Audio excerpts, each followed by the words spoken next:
ማቴዎስ ምዕራፍ 1 ወዲ ዳዊት ወዲ አብርሃም ናይ ዝኾነ ናይ ኢየሱስ ክርስቶስ ትውልዲ መጽሓፍ።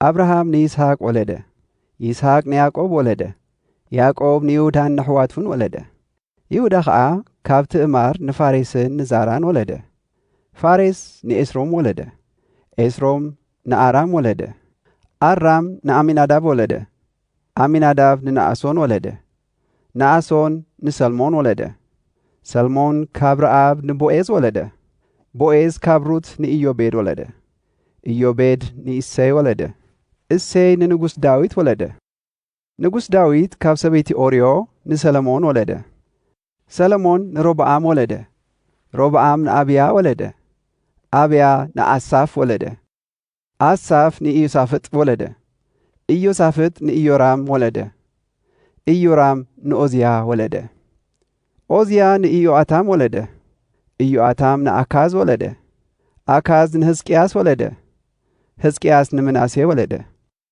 ምናሴ ንአሞጽ ወለደ፣ አሞጽ ንኢዮስያስ ወለደ፣ ኢዮስያስ ከዓ ብጊዜ ምርኮ ባቢሎን ንኢኮንዮንን ንኣሕዋቱን ወለደ። ድሕሪ ምርኮ ባቢሎን ድማ ኢኮንያን ንሰላትያል ወለደ፣ ሰላትያል ንዘሩባቤል ወለደ፣ ዘሩባቤል ንአብዩድ ወለደ፣ አብዩድ ንኤልያቄም ወለደ፣ ኤልያቄም ንአዛር ወለደ፣ አዛር ንሳዶቅ ወለደ፣ ሳዶቅ ንአኪም ወለደ፣ አኪም ንኤልዩድ ወለደ፣ ኤልዩድ ንአልዓዛር ወለደ፣ አልዓዛር ንማታን ወለደ፣ ማታን ንያዕቆብ ወለደ፣ ያዕቆብ ድማ ክርስቶስ ዝተብሃለ ኢየሱስ ንዝወለደት ንሕጹይ ማርያም ንዮሴፍ ወለደ። እምበኣር ኩሉ ትውልዲ ካብ አብርሃም ክሳዕ ዳዊት 14 ትውልዲ፣ ካብ ዳዊት ክሳዕ ምርኮ ባቢሎን 14 ትውልዲ፣ ካብ ምርኮ ባቢሎን ክሳዕ ክርስቶስ ድማ 14 ትውልዲ እዩ። ልደት ኢየሱስ ክርስቶስ ከምዚ እዩ። እንኦ ማርያም ንዮሴፍ ተሓጽያ እንተላ እንተይተቓረቡ ብመንፈስ ቅዱስ ጠኒሳ ተረኽበት። ሕጹያ ዮሴፍ ግና ጻድቕ ስለ ዝነበረ ብሕቡኡ ክሓድጋ ደኣ ሓሰበ እምበር ክገልጻ ኣይደለየን።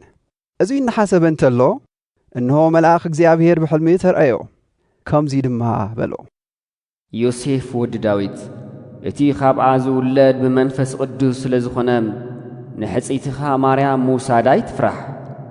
ወዲ ክትወልድ እያ፣ ንሱን ህዝቡ ካብ ኃጢአቶም ከድሕኖም እዩ እሞም ስሙ ኢየሱስ ክትብሎ ኢኻ።